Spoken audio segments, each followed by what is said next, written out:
இந்த படத்தோட தயாரிப்பாளர் ஒருவர் திரு சாம்பசிவம் அவர் வந்து என்னோட நெருங்கிய நண்பர். அவர் இதுக்கு முன்னாடியே வந்து ஒரு படம் பண்ணியிருக்காரு, 2 படம் பண்ணியிருக்காரு.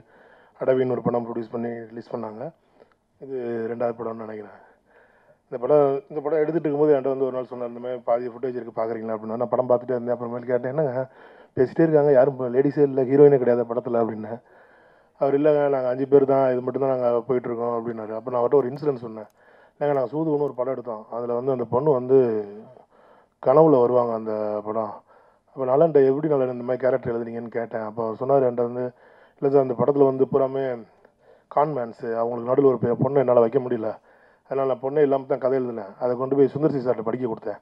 ஏன்னா அப்போ அவர் வந்து அவருக்கு ஸ்கிரிப்ட் எழுதிட்டு இருந்தார். அப்போ அவர் சொல்லியிருக்காரு, தமிழ் சினிமாவில் பொண்ணே இல்லாமல் படமா, அப்படிலாம் இருக்கவே கூடாது, எப்படியாவது நீ அதில் வந்து ஒரு பொண்ணை கொண்டு வா அப்படின்னாரு.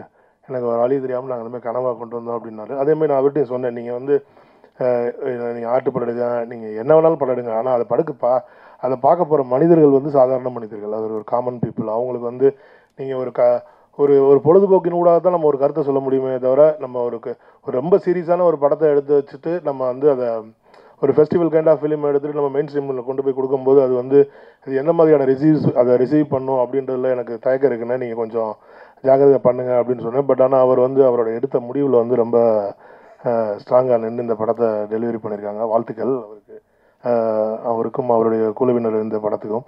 ரெண்டாவது, இந்த படத்தில் எனக்கு ரொம்ப இன்ட்ரெஸ்டிங்கான பிடிச்ச விஷயம் இன்னொன்று வந்து இந்த க்ரௌட் ஃபண்டிங்கான இந்த இது.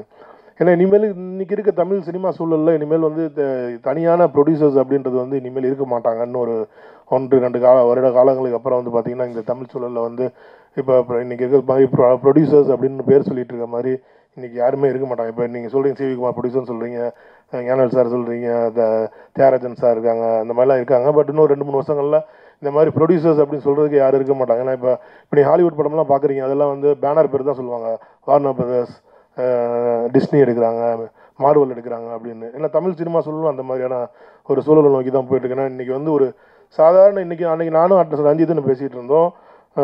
இன்றைக்கி அட்டகத்தி எடுத்தால் என்ன செலவாகணும், அன்றைக்கி நாங்கள் அட்டகத்தி 2 கோடி ரூபா எடுத்தோம். இன்றைக்கி அட்டகத்தி எடுக்கணும்னா அதே குவாலிட்டியில் எடுக்கணும்னாலே இன்றைக்கி 10 கோடி ரூபா இன்றைக்கி தேவைப்படுது. அப்போ ஒரு 10 கோடி ரூபாயை படத்தை எடுத்துகிட்டு வந்தாலுமே இன்றைக்கி வந்து அதை ஓடிடியோ இல்லை தேட்டர்லையோ வாங்குறாங்க அப்படின்னா அதுக்கான வியாபார சூழல் இன்றைக்கி இல்லை.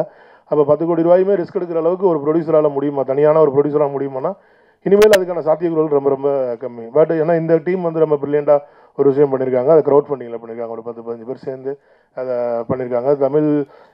இனிமேல் வரப்போகிற தமிழ் இளம் படைப்பாளிகள் வந்து இந்த படத்தை ஒரு மாடலாக எடுத்துக்கோங்க. ஏன்னா இனிமேல் வந்து உங்களோட படைப்புகள் வந்து நீங்கள் நினைக்கிற மாதிரியான கதைகளை வந்து இண்டிபெண்ட்டாக நீங்கள் சொல்ல விரும்புனீங்கன்னா இனிமேல் க்ரௌட் ஃபண்டிங் மட்டும்தான் தமிழ் சினிமா சூழலில் ஒரே வழி. ஏன்னா நீங்கள் ப்ரொடியூசரை தேடிட்டு இருந்தீங்கன்னா உங்களுக்கு கிடைக்க மாட்டாங்க, அதுக்கான வாய்ப்புகளும் இல்லை. அதேமாதிரி அதேமாதிரி எனக்கு ஒரு ரொம்ப நாளாக ஒரு கொஸ்டின் நான் வந்து இருந்துச்சு. நான் இன்றைக்கி இவங்க வந்து இந்த மாதிரி ப்ரெஸ் மீட் வரப்போகுதுன்னு சொல்லும்போது நான் வந்து அவங்ககிட்டையும் அதை நான் சொன்னேன், இந்த மாதிரி எல்லாத்தையும் உங்கள் மூலமாக தான் கொண்டு போய் சேர்க்குறேன்னு அவங்கள்ட்ட சொல்லாதீங்க. ஏன்னா 365 நாளில் டெய்லி 4 தடவை அதே அவங்க கேட்டுக்கிட்டே இருப்பாங்க, ஏதாவது புதுசாக பேசுங்கன்னு. பட் ஆனால் அதே தான் அவங்களும் பேசினாங்க. ஸோ இந்த படம் எனக்கு தெரிஞ்சு ஒரு நல்ல கலைப்படைப்பாக வந்திருக்கு. இந்த படத்தை இறைவன் அருள்ல இந்த படத்துக்கு ஓடிடியில் நல்ல ஒரு வரவேற்பை பெறும்னு நான் நம்புகிறேன். இந்த படக்குழுவினருக்கும் அனைவருக்கும் என்னுடைய வாழ்த்துக்கள். நன்றி. மனிதர்கள் படம் வந்து நான் பார்த்தேன். ஸோ பிரசாத் எனக்கு சீனியர் ஊரில், அது மூலியமாக தான் வந்து எனக்கு ஏற்கனவே கதை சொன்னார். பட் அந்த படம் இல்லை, இது வேறு கதை. படம் பார்த்தேன், ரொம்ப ஆச்சரியப்பட்டேன். ஆக்சுவலாக எப்படி முதல் படம்னு சொல்கிறாங்க, எந்த விதத்துலேயும் அது முதல் படமாக எனக்கு தெரியவே இல்லை. டைரக்ஷனாக இருக்கட்டும், இல்லைனா வந்து டெக்னிக்கல் சைடாக இருக்கட்டும், இல்லை ஆர்டிஸ்ட்டாக இருக்கட்டும், அதில் சின்ன சின்ன கேரக்டர்ஸ் இங்கே நிறைய பேர் மற்ற ஆர்டிஸ்ட் வரலன்னு நினைக்கிறேன்.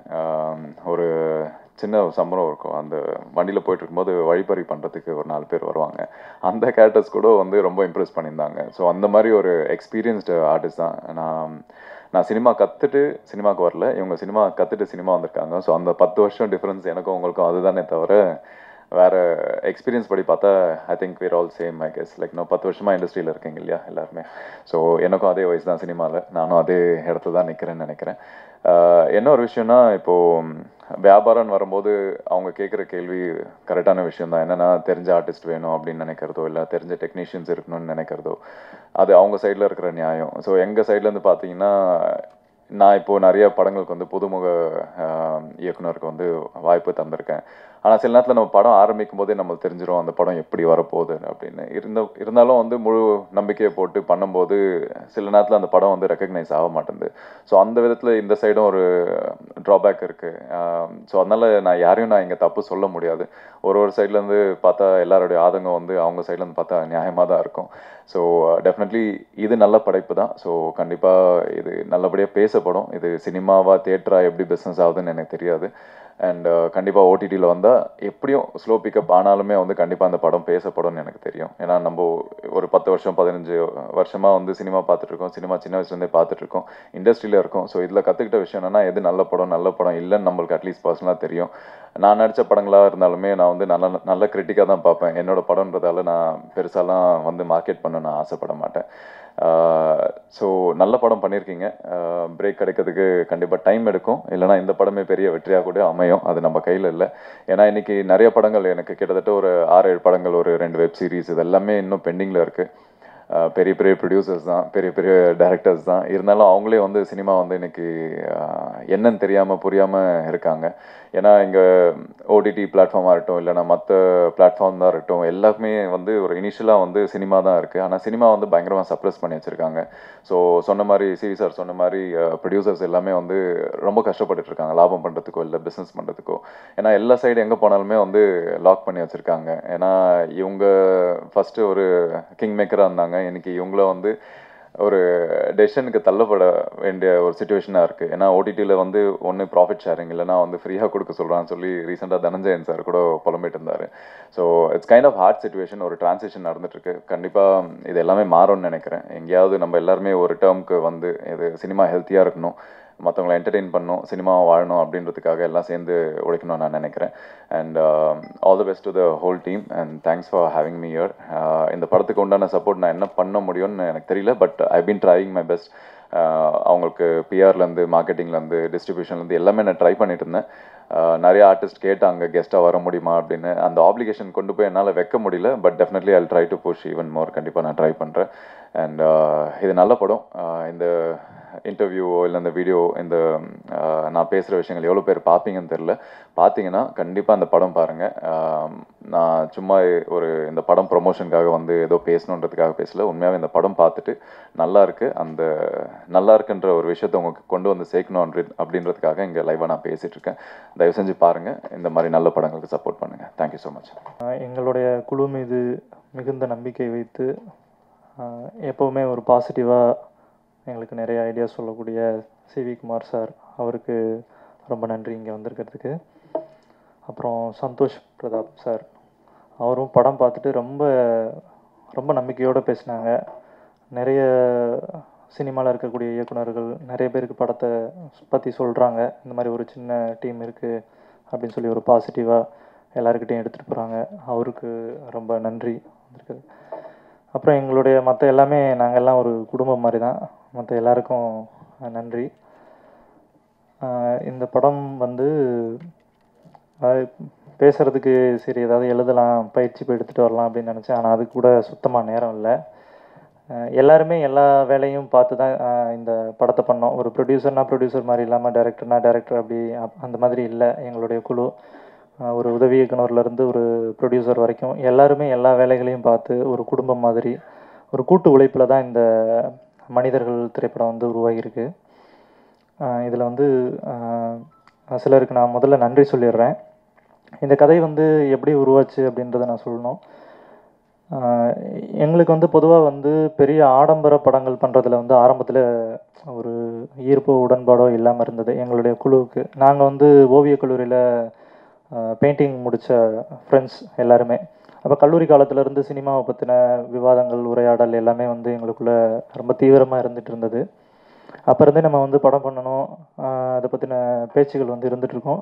நான் ஒருத்தன் மட்டும் சினிமாவில் வந்து சஸ்டைன் ஆகியிருந்தேன். மற்ற எல்லாருமே வந்து வேறு வேறு துறைக்கு போனாலுமே வந்து இந்த ஒரு 10 வருஷம் கழித்து அவங்க எல்லாரும் வந்து இணைந்து தயாரித்து இந்த படம் வந்து உருவாகியிருக்கு. இந்த கதை வந்து இப்போ நான் என்னுடைய சொந்த ஊர் வந்து திண்டுக்கல். இந்த கொரோனா டைமில் வந்து கொரோனா டைமில் தான் ஊரை பற்றி புரிஞ்சிக்க முடிஞ்சது என்னால். நான் ஸ்கூல் முடித்தோடனே வந்து சென்னைக்கு வந்தாச்சு. அந்த ஊருடைய ஊருடைய தன்மையும் அந்த நிலத்துடைய வாசமும் அந்த உயிர்ப்பும் வந்து புரிஞ்சுக்கிற அந்த ஒரு நாள் வரும்போது நான் வந்து சென்னைக்கு வந்துட்டேன். ரொம்ப வருஷம் ஆயிடுச்சு. அதுக்கப்புறம் வந்து இந்த கொரோனா டைமில் தான் ஒரு வருஷம் வந்து தங்கக்கூடிய ஒரு சூழல் வந்தது. அப்போ தான் அங்கே இருக்கக்கூடிய மனிதர்களும், அங்கே இருக்கக்கூடிய ஸ்லாங்கும், அங்கே இருக்கக்கூடிய லேண்ட்ஸ்கேப்ஸ் எல்லாமே எனக்கு பெரிய ஒரு ஆச்சரியத்தை கொடுத்தது. நம்ம ஏதோ கற்பனையிலேயே வந்து கதைகளை பின்னிக்கிட்டு இருக்கோம். சுற்றி நம்மளை சுற்றி வந்து கவனிக்காமல் இருந்துட்டோமே அப்படின்ற ஒரு விஷயம் வந்து அப்போ தான் அங்கே ரியலைஸ் ஆச்சு. அங்கே சுற்றி இருக்கக்கூடிய நிகழ்வுகள், மனிதர்கள், அவர்களை பார்த்த அந்த அண்டர்ஸ்டாண்டிங்கில் உருவானது தான் இந்த மனிதர்கள் கதை. இந்த கதையை ரெடி பண்ணிவிட்டு நண்பர்கள்ட்ட சொல்லும்போது எல்லாருக்கும் ரொம்ப ரொம்ப பாசிட்டிவாக இருந்தது. நல்லா பண்ணலாம் அப்படி இப்படின்னு பேசிகிட்டு இருந்தோம். ஆனால் இது எந்த தயாரிப்பாளரும் ஒத்துக்க மாட்டாங்க இந்த கதையை போய் சொன்னால். வாய்ப்பு மிக குறைவு. ஏன்னா நான் எந்த திரைப்படத்துலையும் வந்து உதவியாளராக இருந்ததில்லை. ஷார்ட் ஃபிலிம்ஸ் மூலமாக தான் வந்திருக்கேன். அப்போ நம்மளுடைய ப்ரொஃபைல் வந்து ரொம்ப முக்கியமாக இருக்குது. அது கொஞ்சம் ஒரு தடையாகவும் இருந்தது. அப்போ நம்ம வந்து ஃப்ரெண்ட்ஸ் எல்லாம் சேர்ந்து இண்டிபெண்ட்டாக பண்ணலாம் அப்படின்னு ஒரு சின்ன பேச்சு கிளம்பிட்டு இருந்தது. அப்போ ஒரு உரையாடலில் வந்து நாங்கள் ஒரு 7-8 நண்பர்கள் ஒன்றா உட்காந்து பேசிகிட்டு இருந்தோம். அப்போ வந்து பிரசாத் அண்ணா, ராஜேந்திர பிரசாத், அவர் வந்து ஒரு 10 வருஷத்துக்கு முன்னாடி நான் கல்லூரி காலத்தில் பார்த்தது. அன்னைக்கு வந்து வந்திருந்தார், எதேர்ச்சியாக வந்திருந்தார். அவர் அடையாளம் கூட எனக்கு தெரியல. அப்போ தாடி மீசெல்லாம் வளர்த்து அங்கே பேசிகிட்டு இருக்கும்போது என்ன பண்ணிட்டு இருக்கீங்க என்னும்போது இந்த மாதிரி வந்து ஒரு இண்டிபெண்ட்டாக ஏதாவது பண்ணலாம், படம் பண்ணலான்ட்டு ஒரு கதை ரெடி பண்ணியிருக்கேன் அப்படின்னாரு. அப்படியா, என்ன எப்படி பண்ணுவீங்க அப்படின்லாம் கேட்டார். சொன்னேன் இந்த மாதிரி ஒரு சின்ன தொகை இருந்ததுன்னா பண்ணிடலாம். அப்படியா அப்படின்னு சொல்லிட்டு உடனே பேக்கில் இருந்து ஒரு 1.5 லட்ச ரூபாய் எடுத்து கையில் கொடுத்தாரு. கொடுத்துட்டு நீங்கள் வேலையை ஆரம்பி அப்படின்னாரு. அது எல்லாருக்கும் வந்து பயங்கர ஒரு அதிர்ச்சி, அப்புறம் நெகிழ்ச்சியாகவும் இருந்தது. நாங்கள் ஃப்ரெண்ட்ஸ்லாம் ஒரு மாதிரி கலக்கமாயிட்டோம். நீ இப்போயே ஆரம்பி, நான் மற்ற அமௌண்ட்லாம் தரேன் அப்படின்ட்டு. அப்போ உடனே பக்கத்தில் இருக்க ஃப்ரெண்ட்ஸ் எல்லாருமே வந்து நான் ஒரு 4 லட்சம் தரேன், 5 லட்சம் தரேன் மச்சி, நானும் ரெடி பண்ணுறேன் அப்படின்னு சொல்லி இது இந்த மாதிரி வந்து உருவாச்சு. இது யாரும் நினச்சி பார்க்க முடியாதது. இது இப்படி நடக்குமா அப்படின்னும் தெரியல. இதை கேள்விப்பட்ட ஃப்ரெண்ட்ஸ் ஆஃப் ஃப்ரெண்ட்ஸ், யூகேல இருக்கக்கூடிய நவீன், இங்கே தரணிதரன், அப்புறம் யுவராஜ் எல்லாருமே வந்து கலந்து ஒவ்வொரு நண்பர்களும் இப்போ எங்களை பற்றின ஒரு நம்பிக்கையோட எங்கெங்கேருந்து வந்து அமௌண்ட்டை கொடுத்தாங்க. இப்போ ரொம்ப நம்ம வற்புறுத்தியோ இல்லை யார்கிட்டையும் வந்து சார் எப்படியாவது பண்ணுங்க அந்த மாதிரி வந்து நம்ம கேட்கவே இல்லை. இது வந்து ஒரு முழுக்க ஒரு நம்பிக்கையின் பேரில் தான் இந்த ஒரு கூட்டணி வந்து உருவாச்சு. அப்படி தான் இந்த படம் வந்து ஸ்டார்ட் ஆச்சு. அதுக்கு ரொம்ப முக்கிய காரணமாக இருந்த பிரசாத் அண்ணாவுக்கு ரொம்ப நன்றி. அதுக்கப்புறம் வந்து தரணிதரன், பரிமளா குலோத்துங்கன், அதுக்கு அடுத்து நண்பன், அப்புறம் யுவராஜ், அவர் வந்து இங்கே வரல. இப்போ இன்னொரு யுவராஜ் வந்திருக்காரு, அந்த நண்பர். இவங்க எல்லாருக்கும் நன்றி. இதை கேள்விப்பட்ட நவீன், அந்த யூகேல இருக்க அந்த ப்ரொடியூசர், அவரும் வர முடியல. அவருக்கும் ரொம்ப நன்றி தெரிவிச்சுக்கிறேன். இந்த ஒரு கூட்டணி உருவானோடனே வந்து ஒரு மிகப்பெரிய ஒரு சப்போர்ட்டாக மேற்கொண்டு வந்த சாம்பசிவம் சார், அவர்கிட்ட போயிட்டு நாங்கள் இந்த மாதிரி ஒரு படம் பண்ண போகிறோம் அப்படின்னு சொல்லிட்டு சொல்லும்போது அவருக்கு கதை ரொம்ப பிடிச்சிருந்தது. அவர் வந்து சரி இந்த குழு வந்து ஒரு நம்பிக்கையோடு இருக்குது, ஒரு புது முயற்சியை பண்ணுறாங்க அப்படின்னு சொல்லி அவரும் இந்த குழுக்குள்ளே மிக முக்கியமான ஒரு ஆளாக வந்து இந்த படத்துடைய வடிவம் வந்து இன்னும் கொஞ்சம் பெருசாச்சு. அவருக்கு ரொம்ப நன்றி. அதே மாதிரி இதில் வந்து இன்னும் கொஞ்சம் ஒரு சிலர் வந்து ப்ரொடியூஸ் பண்ணியிருக்க என்னுடைய நண்பர்களுடைய பேரை மட்டும் நான் சொல்லிக்கிறேன். சுந்தரமூர்த்தி அண்ணா, அதுக்கப்புறம் கஸ்தூரி பாண்டரங்கன் என்னோட தங்கச்சி, அப்புறம் கார்த்திகா மங்களேஸ்வரன், பிரியதர்ஷினி, அதுக்கப்புறம் ராமச்சந்திரன், அஜித்குமார், இவங்க எல்லாருமே வந்து இதில் வந்து ஒன் ஆஃப் த இன்வெஸ்டர்ஸாக வந்து வந்திருக்காங்க. அவங்க எல்லாருக்கும் நன்றி. அதுக்கப்புறம் முக்கியமாக வந்து இந்த படத்தை ஆரம்பிக்கும் போது ஒரு சினிமாட்டோகிராஃபர் அஜய் ஆப்ரஹாம் ஜார்ஜ், இந்த கதை வந்து சொன்ன நாள்லேருந்தே வந்து இதுக்கான வேலைகளை வந்து நாங்கள் ஆரம்பிச்சிட்டோம். இந்த மாதிரியான ஒரு செட்டப் அப்படின்னு சொல்லும்போது இரவில் வந்து நிறைய படங்கள் இருக்குது, ஆனால் இதில் நம்ம என்ன வந்து தனித்து பெருசாக பண்ண போகிறோம் அப்படிங்கும்போது ஒரு பெரிய ஒரு டிஸ்கஷன்ஸ் எங்களுக்குள்ளே வந்துச்சு. கலர்ஸை வந்து எப்படி ட்ரீட் பண்ணுறது, லைட்ஸை எப்படி வந்து கொண்டு வர்றது, மக்களுக்கு ரொம்ப யதார்த்தமான ஒரு அழகியல் படைப்பாக இது வந்து வரணும், ஒரு ஏஸ்தட்டிக் ரியலிசம் பாணியில் வந்து இது வரணும் அப்படின்னு சொல்லி அதுக்காக நிறைய ஒர்க் அவுட் பண்ணோம். நிறைய வந்து அனலைஸ் ஸ்டடீஸ்லாம் பண்ணி அவர் ரொம்ப கடுமையாக உழைச்சி இந்த படத்துக்காக விஷுவல்ஸ் கொடுத்துருக்காரு. அது உங்களுக்கு படம் பார்க்கும்போது உங்களுக்கு தெரியும் நம்புகிறேன். அதுக்கப்புறம் வந்து எடிட்டர் தின்சா, அவருடைய உழைப்பு வந்து அபாரமானது. கிட்டத்தட்ட ஒரு 10 மாதத்துக்கிட்ட இந்த படத்துடைய படத்தொகுப்பு நடந்தது. அது சொன்னால் வந்து நாங்கள் படம் பண்ணிகிட்டு இருக்கும்போது எல்லோரும் சொல்லுவாங்க, என்ன அவதார் படமாக எடுக்கிறீங்க, இத்தனை வருஷமாக போட்டு இது பண்ணிக்கிட்டே இருக்கீங்க அப்படிம்பாங்க. அது நம்ம சொல்லி புரிய வைக்க முடியாது. அது நிகழ்ந்து வரும்போது தான் அதோடைய சாரம் வந்து நமக்கு அது கண்கூட பார்க்கும்போது தான் அது வந்து நமக்கு ரொம்ப ஆத்மார்த்தமான ஒரு உணர்வாக இருக்கும். அது மாதிரி நாங்கள் ஒரு சில வருடங்கள் இந்த படத்தில் வந்து பயணித்து எங்களுக்கு திருப்தியாக இந்த படத்தை வந்து உருவாக்கியிருக்கோம். தின்சாக்கு ரொம்ப நன்றி. அனிலேஷ் எல் மேத்யூ இந்த படத்தோடைய இசையமைப்பாளர் பெங்களூரில் இருக்கார். அவரும் வர முடியல. அவரும் ரொம்ப அசாத்தியமான அவருடைய எக்ஸ்பிரிமெண்ட்டான ஒரு மியூசிக்கை கொடுத்துருக்காரு. அவருக்கு மிக்க நன்றி. அப்புறம் கார்த்திக் நேத்தா அண்ணன், அவர் தான் பாடலாசிரியர், நம்ம படத்தோட பாடலாசிரியர். எங்களுக்காக நாங்கள் எல்லாம் ரொம்ப ஃப்ரெஷ்ஷான டீம். அவருக்கு வந்து எங்களுக்கு வந்து ரொம்ப ஒரு சப்போர்ட்டான ஒரு ஆள். எப்பயுமே வந்து ரொம்ப தைரியத்தையும் தன்னம்பிக்கையும் கொடுக்கக்கூடிய ஒருத்தர். ரொம்ப ஒரு அற்புதமான மனிதர். அவருடைய வழிகாட்டுதல் வந்து எங்களை ரொம்ப சரியாக கொண்டு போகிற மாதிரி நாங்கள் ஃபீல் பண்ணுறோம். நிறைய அவருடைய நண்பர்கள்ட்ட எல்லாம் படத்தை வந்து பரிந்துரைத்தார். எக்கச்சக்கமான பேர் வந்து படம் பார்த்து எங்களுக்கான ப்ளஸ் அண்ட் மைனஸ் நிறைய விஷயங்களை சொன்னாங்க. அவங்க எல்லாருக்கும் நன்றி. அப்புறம் கோ டைரக்டர்ஸ் அபிஷேக் பிரதர், அவருக்கு நன்றி. அப்புறம் அரவிந்த், லோகேஷ், கார்த்திக், விக்கி, எல்லாருக்குமே என்னுடைய நன்றி தெரிவிச்சுக்கிறேன். ஒரு விஷயம் வந்து சொல்லணும்னு ஆசைப்பட்றேன். இந்த படம், அதாவது யாரையாவது நான் விட்டுருந்தேன்னா மன்னிச்சுக்கோங்க, எனக்கு மைண்டில் இருக்கிறத நான் சொல்கிறேன். இந்த படம் வந்து பண்ணி முடிச்சுட்டு நம்ம வந்து எல்லாருக்குமே வந்து ஒரு கேள்வி வந்து கேட்குறாங்க. படம் பார்க்குறதுக்கு முன்னாடி இந்த மாதிரி ஒரு படம் பண்ணியிருக்கோம் அப்படின்னா, ஓகே ஃபீச்சர் ஃபில்மா யார் நடிச்சிருக்கா அப்படின்னு கேட்குறாங்க. இந்த மாதிரி சொன்னால் இது யாருமே தெரில, எல்லாருமே நியூ ஃபேஸ் அப்படிங்கும்போது, என்னப்பா ஒரு ஆக்டர் இருந்தால் நல்லா இருக்குமே, ஒரு பிக் பாஸ் முகமாவது இருந்திருந்தா எப்படியாவது கொண்டு போய் சேர்த்துடலாமே, எல்லாருக்கிட்டேயும் அந்த ஒரு கேள்வி வந்துடுது. இது வந்து தொடர்ந்து வந்து இந்த நம்மளுடைய சினிமா வந்து அந்த நடிகர்களை வைத்தே வந்து பயணிச்சுக்கிட்டு இருக்கிறாங்க. நடிகர்கள் இருந்தால் தான் அப்படின்ட்டு. இது வந்து ஒரு ஒரு ரொம்ப சிக்கலான ஒரு விஷயமா இருக்குது புதிய இளம் தலைமுறை படைப்பாளிகளுக்கு. இந்த ஜென்ரேஷனில் தான் எங்கள் கைக்கு வந்து கேமரா வந்திருக்கு. கேமராவை எடுத்துகிட்டு இறங்கலாண்டா அப்படின்னு சொல்லிட்டு ஒரு 4 பேர் சேர்ந்தா படம் பண்ணிடலாம் அப்படின்ற ஒரு சாதகமான சூழல் வந்து இந்த ஜென்ரேஷனுக்கு வந்திருக்கு. இந்த நேரத்தில் நாங்கள் எங்கே போய் நடிகர்களை பிடிக்கிறது? எல்லாருமே நியூ ஃபேஸு. எங்களுக்கு யார் ஒத்துழைப்பு கொடுப்பா? நாங்கள் ஒருத்தரை நம்பணும், அவங்களும் எங்களை நம்பணும். இந்த மாதிரியான ஒரு சூழலில் தான் இந்த சின்ன சின்ன படங்கள் வந்து உருவாகும். அப்போ எல்லாரும் இந்த ஒரு கேள்வியை கேட்டுக்கிட்டே இருக்காங்க. எங்களுக்கு என்னென்னா, பார்த்து பழக்கப்பட்ட முகங்களை எத்தனை தடவை நீங்கள் பார்த்துட்டே இருப்பீங்க? பார்த்த முகங்களோட பார்க்காத முகங்களில் தானே சுவாரஸ்யம் அதிகமாக இருக்குது. அப்படி தான் நான் இந்த படத்தை வந்து நாங்கள் நம்பினோம். எப்பயுமே பார்த்து பார்த்து பார்த்து இவங்க முகம் இவங்க எது சொன்னாலுமே ஒரு 4-5 நடிகர்களை வச்சே நம்ம வந்து அந்த கதையை கேட்கும்போது, அந்த கதை வடிவம் முடிஞ்சு வரும்போதே ஒரு சலிப்பு தட்ட ஆரம்பிச்சிருது. இப்போ இந்த படம் வந்து என்னை பொறுத்த வரைக்கும் ரொம்ப அபாரமாக இருக்காததெல்லாம் கிடையாது. ஒரு புதிய அனுபவத்தை உங்களுக்கு கொடுக்கும். அந்த புதிய அனுபவம் எப்படி வருதுன்னா, இந்த புதிய முகங்களை பார்க்கும்போது தான் அது வருதா நான் நம்புகிறேன். முன்னாடி கொஞ்சம் நம்ம சினிமாவில் கொஞ்ச நாளுக்கு முன்னாடி கூட ஒரு 30 வயசுலேருந்து 40 வயசு அந்த யங் ஜென்ரேஷனாக பார்த்தா ஒரு ஆக்டர்ஸ் வந்து ஒரு 20-25 பேர் இருப்பாங்க ஒரு 15 வருடங்களுக்கு முன்னாடி. இன்றைக்கி அந்த நடிகர்களோட எண்ணிக்கை வந்து ரொம்ப குறைஞ்சிருச்சு, ரொம்ப சொற்பமாக இருக்குது. எந்த தயாரிப்பாளர்கிட்ட போனாலுமே வந்து ஒரு 4-5 நடிகர்களை வச்சு அந்த கதை பண்ணக்கூடிய ஒரு சூழல் வந்து இருக்குது. அது வந்து கதைக்கு ரொம்ப பெரிய சாபக்கேடுன்னு நான் நினைக்கிறேன். அந்த கதை வந்து உருவாகி அடுத்த கட்டத்துக்கு போகும்போதே அது நீர்த்து போக ஆரம்பிச்சிருது. ஒரு 18 வயது இளைஞனுக்கு ஒரு கதை பண்ண முடியல, 60 வயது ஆட்களுக்கும் ஒரு கதை பண்ண முடியல. எல்லா கதைகளும் இந்த மாதிரியான ஒரு குறிப்பிட்ட வயது நபர்களுக்காக சுருக்கப்படுது. அதோடைய தன்மையை வந்து இழக்குது. அது வந்து ரொம்ப சிக்கலானது. நம்ம எல்லாரும் சேர்ந்து புதிய முகங்களை வந்து ஏற்றுக்கொள்ள வந்து பழகணும். அதை கொஞ்சம் நான் எல்லாருக்கிட்டையுமே அது வந்து குறிப்பிட்டு சொல்ல முடியாது. தயாரிப்பாளரோ வந்து இல்லை மக்களோ யாரையுமே நம்ம வந்து குறிப்பிட்டு சொல்ல முடியாது. இது எல்லாரும் சேர்ந்து உருவாக்கக்கூடிய ஒரு விஷயம்.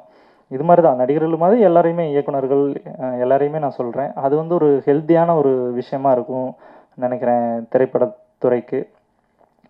இந்த படம் வந்து பார்த்த இயக்குனர்கள், ஒளிப்பதிவாளர்கள், நிறைய டெக்னீஷியன்ஸ் பார்த்தாங்க. ரொம்ப பாசிட்டிவான ஃபீட்பேக்ஸ் வந்துச்சு. இது வந்து மக்கள்கிட்ட கொண்டு போய் சேர்க்கறதுக்கு ஒரு மிகப்பெரிய சிரமமாக இருக்குது. எப்பயுமே ஒரு படத்தை வந்து யாராவது ஒரு பெரிய ஆள் சொன்னால் தான் வந்து அது நல்லாயிருக்கு அப்படின்னு எல்லோரும் நம்பக்கூடிய ஒரு விஷயம் வருது. யாராவது சொல்லணும் அப்படின்னு எதிர்பார்க்குறாங்க. அது சொல்லி முடிக்கிறதுக்குள்ளே அந்த படம் எங்கேயோ போயிடுது, காணாமல் போயிடுது.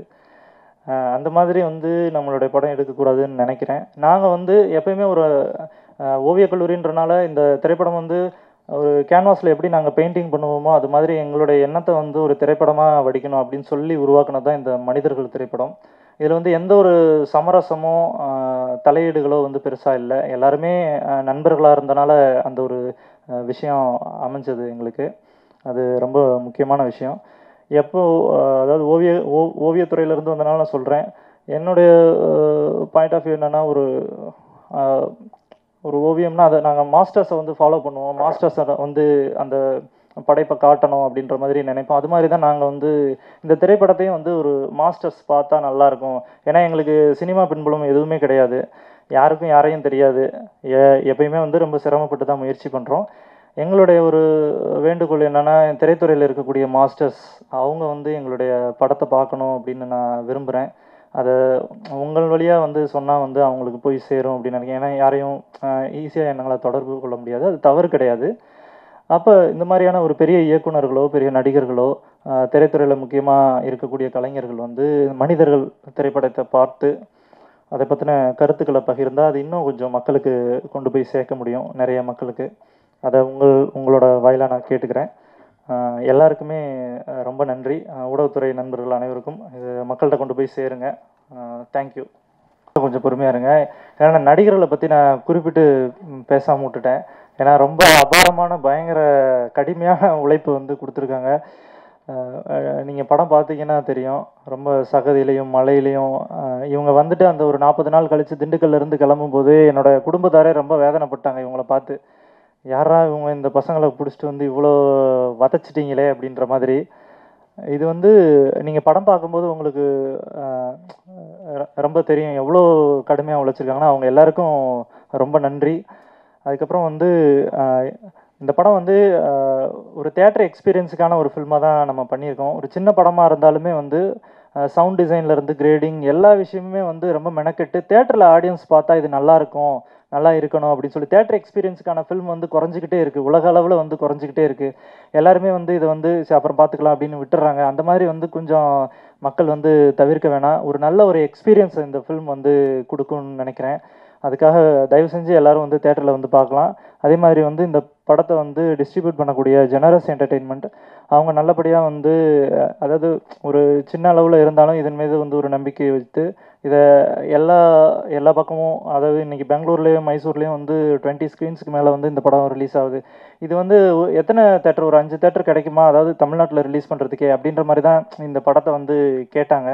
பெங்களூரில் மட்டுமே வந்து ஒரு 20 ஸ்க்ரீனுக்கு மேலே அது ரிலீஸ் ஆகுது. தமிழ்நாட்டில் 70 ஸ்க்ரீன்ஸ் கிட்ட வந்து ரிலீஸ் ஆகுது. அதனால் எல்லாருமே வந்து தேட்டருக்கு போய் இந்த படத்தை பாருங்கள். அவங்க ஜெனரஸ் என்டர்டெயின்மெண்ட்டுக்கும் வந்து நன்றி சொல்லிக்கிறேன். அப்புறம் இங்கே வந்திருக்கக்கூடிய எல்லா ஊடக நண்பர்கள் அனைவருக்கும் எல்லாருக்கும் எங்களுடைய குழு சார்பாக மிக்க நன்றி. நன்றி. First of all thank you. நான் தான் இந்த டீமில் மலையாளி ஒருத்தர். என்னோடய டீம் மட்டும்தான் மலையாளி இருந்துச்சு. எனக்கு ரொம்ப பெருமையாக இருக்குது இங்கே நிற்கிறதுக்கு. என்னென்னா இது என்னோடய காலேஜ். நான் இங்கே தான் எல்வி பிரசாதில் தான் நான் சினிமாட்டோகிராஃபி படித்து இங்கே தான் அவார்டெல்லாம் வாங்கிட்டு போனேன். ஸோ எனக்கு ரொம்ப பெருமையாக இருக்குது இங்கே மேடையில் சேம் மேடையில் வந்து இந்த ஃபஸ்ட் படத்துக்கு வந்து ப்ரெஸ் மீட் கொடுக்கறதுக்கு. ரொம்ப கஷ்டப்பட்டோம் இந்த படம் இப்படி அச்சீவ் பண்ணதுக்கு. என்னென்னா ராம் வந்து கதை சொல்லும்போது இப்படி தான் இருந்தது, நான் இப்படி தான் படம் பார்த்தேன், நீங்கள் எல்லோரும் படம் பார்த்துருப்பேன். நான் இப்படி தான் ராம் என்கிட்ட வந்து கதை சொல்லியிருந்தோம், அதை அப்படியே வந்து நான் ரிஃப்ளெக்ட் பண்ணியிருக்கேன். ரொம்ப உங்களுக்கே தெரியும், ஒரு நைட்டு காரு, அந்த கார் மூவிங்கில் இருக்குது, 6 பேர் இருக்குது. ஸோ அதை அச்சீவ் பண்ணதுக்கு அதோட பேக்கில் வந்து நிறைய கஷ்டங்கள் இருந்துச்சு. நிறைய எக்ஸ்பிரிமெண்ட்டாக நிறைய பண்ணியிருந்தோம். நீங்கள் பார்த்த நைட்டு பாதியும் வந்து அது டே லைட்டில் ஷூட் பண்ணியிருந்தோம், டே 4 நைட் பண்ணியிருந்தோம். ஸோ இதெல்லாம் வந்து அச்சீவ் பண்ணதுக்கு வந்து நிறைய ரிசர்ச்சுகள் தேவைப்பட்டிருந்தது. அதுக்கெல்லாம் வந்து என்ன ஃபஸ்ட்டு ட்ரஸ்ட் பண்ணால் இந்த ப்ரொடக்ஷன் ராம பிரசானா எல்லாருக்கும் வந்து என்னென்னா எனக்கு வந்து பாடி ஆஃப் ஒர்க்கு இல்லவே இல்லை. இது என்னோடய ஃபஸ்ட்டு படம். ஸோ நம்பினார், எல்லோரும் கூட நின்றார். ஸோ அப்படியே நாங்கள் எல்லாமே சேர்ந்து இதை அச்சீவ் பண்ணி இது வரைக்கும் எடுத்துகிட்டு வந்தோம். ஸோ நீங்கள் எல்லோரும் தான் இது ப்ரமோட் பண்ணி மக்களுக்கு இதை எடுத்துகிட்டு போனோம். Thank you, thanks a lot. நன்றி. எல்லாருக்கும் வணக்கம். என்னோடய பேர் அர்ஜுன் தேவ். எப்போவுமே நாங்கள் யூஸ்வலாக ஆடியோ லான்ச்சு இல்லை ஏதாவது ஃபங்க்ஷன் வந்தால் அந்த சைட்லேருந்து இந்த பக்கம் பார்த்து இத்தனை வருஷமாக போயிடுச்சு. முதல் தடவை இந்த பக்கத்துலேருந்து அந்த பக்கம் பார்க்கும்போது வித்தியாசமாக இருக்குது. நான் 2012 நான் சினிமாவுக்கு வரணும்னு நினச்சபோது என் மேலே நம்பிக்கை வச்சு நீ பண்ணு, ஏதாவது உன்னால் பண்ண முடியும்னு எங்கள் அப்பா என்னை நம்பினார். அந்த நம்பிக்கையை என்னை இன்ன வரைக்கும் இங்கே கொண்டு வந்து என்னை நிறுத்தியிருக்கு. ஸோ என்னை நம்பின எங்கள் அப்பாவுக்கும் என் ஃபேமிலிக்கும் நான் இந்த இடத்துல தேங்க்ஸ் சொல்லணும்னு நான் நினைக்கிறேன். அதுக்கப்புறம் இந்த படத்தில் கோ டைரக்டராக ஒர்க் பண்ண அபிஷேக், அவர் மூலிமா தான் எனக்கு ராமோட கான்டாக்ட் கிடச்சிது. அவர் தான் ஆடிஷன் பண்ணுறாரு, நீங்கள் போய் பாருங்கள் அப்படின்னு சொன்னார். ஸோ அவர் சொல்லலைன்னா என்னால் அந்த ஆடிஷன் அட்டன் பண்ணியிருக்க முடியாது. ஸோ அவருக்கு ஒரு தேங்க்ஸ். என்னை நம்பி எனக்கு ஒரு வாய்ப்பு கொடுத்து தீபன்ற கேரக்டர் உன்னால் பண்ண முடியும் நம்பின ராமுக்கும், அப்புறம் ப்ரொடியூசர் சாம்பசிவம் அண்ணாக்கும் பிரசாத் அண்ணாக்கும் என்னோட நன்றி. படம் ஒரு 20 நாள் ரிஹர்சல் பண்ணோம். ரிஹர்சல் பண்ணும்போது படத்தில் என்னென்ன சம்பவங்கள் வந்ததோ அதெல்லாம் எங்களுக்கு ரிஹர்சல்லே நடக்க ஆரம்பிச்சது. கார் டயர் பஞ்சர் ஆகும், பெட்ரோல் இல்லாமல் நிற்கும், போலீஸ்கிட்ட நைட்டில் வெளில போகும்போது மச்சா போலீஸ்ரா அப்படின்னு சொல்லுவோம். ஸோ அந்த முக்கியமான சம்பவம் நடக்கலை, அதுக்கு அப்புறம் நடந்த எல்லா சம்பவங்களும் நடந்தது. ஸோ இந்த மாதிரி ஒரு 20 நாள் ஒரு ஃபேமிலியாகவே ஒரே வீட்டில் இருந்து நாங்கள் எங்கே படுத்திருக்கோமோ அது பக்கத்தில் தான் ப்ரொடியூசரும் படுத்திருப்பார். நாங்கள் எல்லாருமே தரையில் தான் படுப்போம். ஒருத்தரை தாண்டி போகும்போது அது ப்ரொடியூசரா அப்படின்லாம் இருக்காது. ஸோ எந்த ஒரு பார்ஷாலிட்டியும் இல்லாமல் எங்களை ஒரு ஃபேமிலியாக பார்த்துக்கிட்டதுக்கும் ஒரு நல்ல ஒரு அட்வென்ச்சரஸான ஒரு எக்ஸ்பீரியன்ஸ் கொடுத்ததுக்கும் இந்த டீமுக்கு என்னோடய தேங்க்ஸ். படம் பார்த்துருப்பீங்க, உங்கள் எல்லாருக்கும் இந்த படம் பிடிச்சிருக்குன்னு நாங்கள் நம்புகிறேன். என்னோடய பர்சனல் ஒப்பீனியனாக சில படங்கள் படம் பார்த்துட்டு முடிச்சுட்டு வெளில வரும்போது அந்த ஒரு தாக்கத்தை ஏற்படுத்தும். இந்த படம் அந்த மாதிரி ஒரு தாக்கத்தை ஏற்படுத்தும்னு நான் நம்புகிறேன். வாய்ப்புக்கு நன்றி. Thank you so much. வணக்கம், என் பேர் குணவந்தன். நான் இதில் மனோ அப்படிங்கிற கேரக்டர் பண்ணியிருக்கேன். ரொம்ப நர்வஸாக இருக்கேன். ஃபர்ஸ்ட் டைம் இந்த மாதிரி ஸ்கூல் காலேஜ் எதுக்கும் நான் இந்த மாதிரி ஸ்டேஜ் ஏறி எதுக்கும் பேசினதில்லை. ஸோ ஏதாவது பேச தெரியாமல் பேசிட்டு நான் மன்னிச்சிருங்க. ஸோ என்னோடய ஜேர்னி ரொம்ப ஒரு காலேஜ்லேருந்து ஷார்ட் ஃபிலிம்ஸ், ஃப்ரெண்ட்ஸோட ஷார்ட் ஃபிலிம்ஸ் அந்த மாதிரி நடிக்க ஆரம்பிச்சு சினி இண்டஸ்ட்ரியிலே ஏடிங் ஒரு வேறு டிபார்ட்மெண்ட்டெல்லாம் ஒர்க் பண்ணி எங்கள் அப்பா மூலிமா ஒரு ரேண்டமான ஒரு கான்டாக்ட், அவரோட ஸ்கூல் ஃப்ரெண்ட், அங்கேருந்து வந்த ஒரு ஃப்ரெண்ட்ஸ் அஸ்வின் அண்ட் அபிஷேக், அவர் மூலியமாக தான் எனக்கு இங்கே கனெக்ட் ஆச்சு. ராமேந்திரான்னு சொல்லிட்டு ஒரு டைரக்டர் படம் பண்ணுறாரு, நீங்கள் போய் ஆடிஷன் பண்ணுறீங்களா அப்படின்னு. ஸோ ஒரு பீப்புளோட கனெக்ஷன் எங்கேயோ இருந்து ஆரம்பித்து எங்கேயோ இருந்து கனெக்ட் பண்ணி யார் மூலியமாக எங்கேயோ சான்ஸ் தேடிட்டு இருந்த டைமில் யார் மூலியமா எங்கேயோ இருந்து கனெக்ட் பண்ணி வந்த இடம் தான் இது. இதுதான் என்னுடைய ஃபர்ஸ்ட் படம் ஃபுல் ஃப்ளெஜ்டாக ஒரு லீட் கேரக்டராக நடிக்கிறதுல. ஸோ எனக்கு கொடுத்த ஸ்பேஸில் ராம் டைரக்டர் என்னை நம்பி எனக்கு கொடுத்த ஸ்பேஸில் நான் என்ன ஒர்க் பண்ண முடியுன்றதை எனக்கு நான் ஹானஸ்டாக பண்ணியிருக்கேன். ஸோ ஒரு ஹானஸ்டான ஒர்க்கை நீங்கள் நிஜமாக நம்பி பண்ணிங்கன்னா எவ்வளோ தூரம் அது எங்கே வரும் தானாக நடக்குமோ அது நடந்தது தான் இது. ஸோ நான் இங்கே நின்று பேசுகிறேன் அப்படின்னா அதுக்கு டைரெக்ஷன் அண்ட் ப்ரொடக்ஷன், எங்கள் ப்ரொடியூசர்ஸ், எங்களோட ஃப்ரெண்ட்ஸ் எல்லாருக்கும் அவங்க தான் காரணம். ஸோ அவங்களுக்கு முதல்ல thank you. And also thanks to my family and friends. So அவங்களால தான் நான் இவ்வளோ நாளாக சஸ்டெயின் பண்ணி சர்வே பண்ணிகிட்ருக்கேன். ஏதாவது பண்ணுவான், எப்போயாவது கண்டிப்பாக ஏதாவது ஒன்று வரும் அப்படின்னு. ஸோ அவங்களுக்காக நான் கண்டிப்பாக இது ஒரு நல்ல படம் நான் பண்ணியிருக்கேன் அப்படின்ட்டு நான் தைரியமாக சொல்லலாம். ஸோ நாளைக்கு ரிலீஸ். ஸோ மக்கள் அதை பார்த்துட்டு நாங்கள் எல்லாருமே இப்படி பண்ணியிருக்கோம், இந்த படத்தை நிஜமாகவே கொண்டாடுவாங்களா, எல்லாமே அது அவங்க கையில் தான் இருக்குது. ஆல்சோ ப்ரெசன்ட் மீடியா உங்கள் கையிலையும் இருக்குது. உங்கள் எல்லாருக்குமே thank you. Thanks for coming. Thanks. வந்திருக்கும் அனைத்து மனிதர்களுக்கும் மனிதர்கள் படம் குழு சார்பாக நன்றியும் வணக்கத்தையும் தெரிவித்துக் கொள்கிறேன். ஒரு 10 வருட பயணம். இன்றைக்கி தான் என்னோட முதல் மேடை இது. ஒரு 10 வருஷம் கழிச்சு கிடச்சிருக்குது. ஸோ அதுக்கு நண்பரும் இயக்குனருமான ராமேந்திராவுக்கு நன்றி தெரிவிச்சுக்கிறேன். அப்புறம் நன்றி மட்டும்தான் சொல்ல முடியும், ஏன்னா இது என்னோடய முதல் படம் இல்லையா. ஸோ பெருசாக இது எனக்கு தேங்க்ஸ் மட்டும் தான் சொல்ல முடியும். ஸோ அதில் முதல் மனிதராக நிறைய மனிதர்கள் இருக்காங்க நன்றி சொல்கிறதுக்கு. ஸோ அதில் முதல் மனிதராக நண்பர் சோமசேகர்னு ஒருத்தர் இருக்கார். ஸோ அவர் மூலமாக தான் இந்த மனிதர்கள் படக்குழுக்குன்னு உள்ளே வந்தது, இத்தனை மனிதர்களையும் சந்தித்தது. ஸோ கூட வேலை செஞ்ச டெக்னீஷியன்ஸ், அப்புறம் நடித்த நடிகர்கள் எல்லாருக்கும் மகிழ்ச்சியும் வாழ்த்துக்களையும் தெரிவித்துக் கொள்கிறேன். நன்றி. தேங்க்யூ. ஸோ நாங்கள் ஃப்ரெண்ட்ஸ் எல்லோரும் சேர்ந்து இந்த படத்தை பண்ணியிருக்கோம். நாங்கள் ஃபஸ்ட்டு ஸ்டெப் எடுத்து வச்சுருக்கோம். நீங்கள் எல்லோரும் தான் எங்களை மேலே கை கொடுத்து மேலே கொண்டு போகணுன்னு நினைக்கிறேன். நன்றி, வணக்கம். தாய் தந்தைக்கும் தாய் தமிழுக்கும் முதல் வணக்கம். மனிதர்கள் இந்த திரைப்பட பத்திரிகையாளர் சந்திப்பிற்கு வருகை புரிந்திருக்கும் அன்பு சகோதரர் திரு சி.வி. குமார் அவர்களே, சகோதரர் திரு சந்தோஷ் பிரதாப் மற்றும் என்னோடு இணைந்து இதை தயாரித்திருக்கும் சகோதரர் பிரசாத், தர்ணிதரன் மற்றும் என்னுடன் இணைந்து இந்த படத்தில் நடித்திருக்கும் தம்பி கபில் வளவன், தம்பி குணவந்தன், தம்பி அர்ஜுன் தேவ், ஒளிப்பதிவாளர் அஜய் அபிரகாம், படத்தொகுப்பாளர் திரு தம்பி தின்சா மற்றும் இந்த சிறப்பான நிகழ்வுக்கு வருகை புரிந்திருக்கும் அன்பு ஊடக பத்திரிகை நண்பர்கள் அனைவரையும் இந்த நிகழ்வுக்கு வருவர்கள் வரவேற்கின்றோம். முதலாவதாக இந்த திரைப்படம் ராம் என்ற புதிய ஒரு அறிமுக இயக்குனர், ஓவியக் கல்லூரியில் பயின்றவர். அவர் அந்த கதையை எங்களுக்கு சொல்லும்போது அவர் சொன்ன விதமே ரொம்ப பிடிச்சிருந்தது. இன்றைக்கி இது மாதிரியான ஒரு தரமான கலைப்படைப்புகளை வெளிக்கொண்டு வருவது ரொம்ப சங்கடமாக இருக்கு. படம் எல்லோரும் பார்த்துருப்பீங்க. ஒரு சில திரைப்படங்கள் எல்லாருக்கும் பிடிச்சிருக்கலாம், ஒரு சிலருக்கு பிடிக்காமல் இருக்கலாம். அந்த விதத்தில் இந்த திரைப்படம் நாங்கள் பார்த்த வரைக்கும் மற்ற இளைய இயக்குனர்கள் ஒரு ப்ரிவ்யூ ஷோ போட்டு வந்தோம். அவங்க எல்லோரும் பார்த்த வரைக்கும் சிறப்பான ஒரு வரவேற்பை பெற்றிருக்கு. ஆக்சுவலி அந்த இரவை அவ்வளோ அழகாக அதில் காட்சிப்படுத்தியிருக்காங்க ஒளிப்பதிவாளர் அஜய் அபிரகாம் அவர்கள், மியூசிக் டைரக்டர் அனிலேஷ், அது பேக்ரவுண்ட் ஸ்கோரு. என்னுடன் இணைந்து நடித்த 4 பேரும், இதில் தம்பி சதீஷ், தக்ஷா அவர்கள் மட்டும் கொஞ்சம் வெளியில் இருக்கனால வர முடியாத ஒரு சுச்சுவேஷனில் இருக்கார். 5 பேருமே எங்களால் முடிந்த, எங்களால் என்ன செய்ய முடியுமோ அதை நாங்கள் கொடுத்துருக்கோம். எங்ககிட்ட அந்த ஒரு வேலையை இயக்குனர் ராம் அவர்கள் வாங்கியிருக்கார். நாங்கள் இந்த படைப்பை எங்களால் முடிஞ்ச வரைக்கும் சரி பண்ணி கொடுத்துட்டோம்.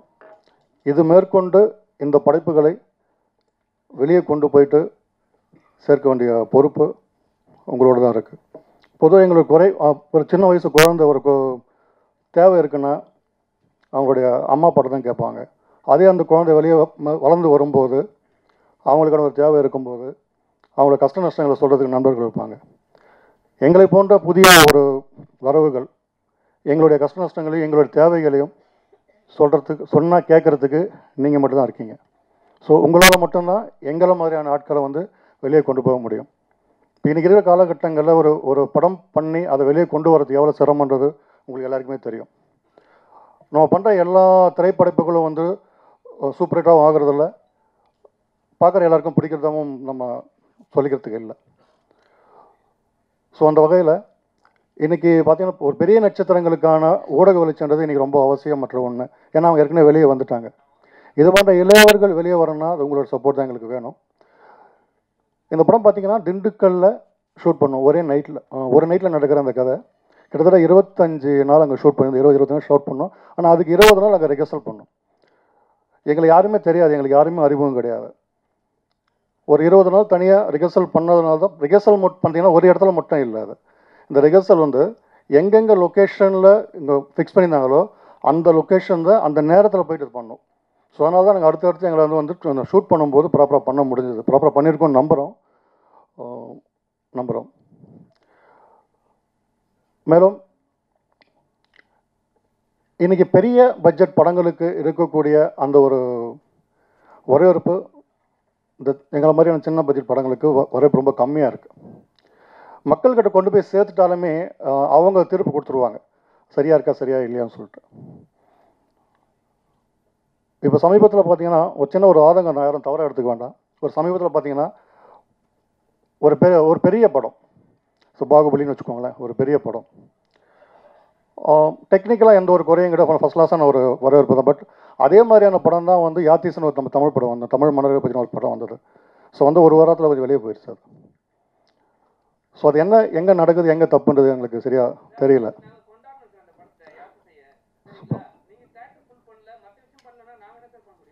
இல்லை நான் உங்களுக்கு குறை சொல்ல. இப்போ வந்து என்னென்னா ஒரு குழந்தையோ ஒரு வயசாக ஒரு இளைஞர்களோ எங்களுடைய குறைகளையும் விஷயங்களையும் உங்கள்கிட்ட பகிர்ந்துக்க தான் முடியும் வழியாக நான் உங்களுக்கு குறை சொல்கிறதுக்காக சொல்ல.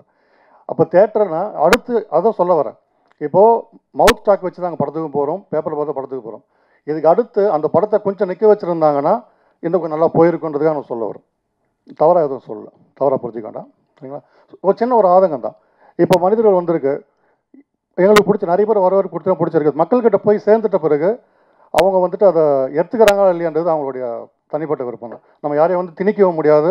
இப்போ இங்கே இருக்கிறவங்களுக்கே வந்துட்டு பாதி பேர் பிடிச்சிருக்கலாம், பாதி பேர் பிடிக்காம இருந்திருக்கலாம். நம்ம அது வந்துட்டு நாங்கள் ஒரு படைப்பை கொடுத்துட்டோம், நீ கண்டிப்பாக ரசிச்சாகணும்னு சொல்லி திணிக்கிறதுக்கான வழி வந்து எங்களுக்கு இல்லை. அது என்னன்றதை எது ஆனஸ்ட்டாக எழுதினா போதும் தான். நீங்கள் என்ன உண்மை உங்களுக்கு பட்டிருக்கோ அது தாராளமாக எழுதலாம், அது தவறு ஒன்றும் இல்லை. எங்களுக்கு தெரிஞ்சால் எங்களால் முடிந்தால் இந்த படைப்பை நாங்கள் கொடுத்துருக்கோம். சரிங்களா? ஸோ அதனால் இது மாதிரி சின்ன சின்ன விஷயங்கள் தான். இப்போ மறுபடியும் சொல்கிறேன், எங்களுடைய கஷ்டங்களையும் எங்களுடைய விஷயங்கள் நாங்கள் மட்டும் இல்லை, எங்கள் சின்ன கம்பெனி மட்டும் இல்லை, டோட்டலாக எல்லா சினிமாவிலுக்கும் சிறிய அந்த படைப்பாளருக்கு சிறிய புதிய வரவுகள் இவங்க எல்லாருக்குமே உங்களை மாதிரி ஆளுகிட்ட தான் நாங்கள் வர முடியும். நீங்கள் மட்டும்தான் மக்களுக்கும் எங்களுக்கும் இணைப்பாக இருக்க முடியும். அதனால் உங்கள் நண்பர்களாகவும் உங்களை எங்களை குடும்பத்தில் உருவாகவும் பாவித்து நீங்கள் இதை கொண்டு போய் சேர்ப்பீர்கள் என நம்பி விடைபெறுகிறேன். நன்றி, வணக்கம். வாழ்க இந்தியா, வளர்க தமிழ்நாடு, வெல்க தமிழ், வெல்லட்டும் நம்முடைய தமிழ் படைப்புகள். நன்றி.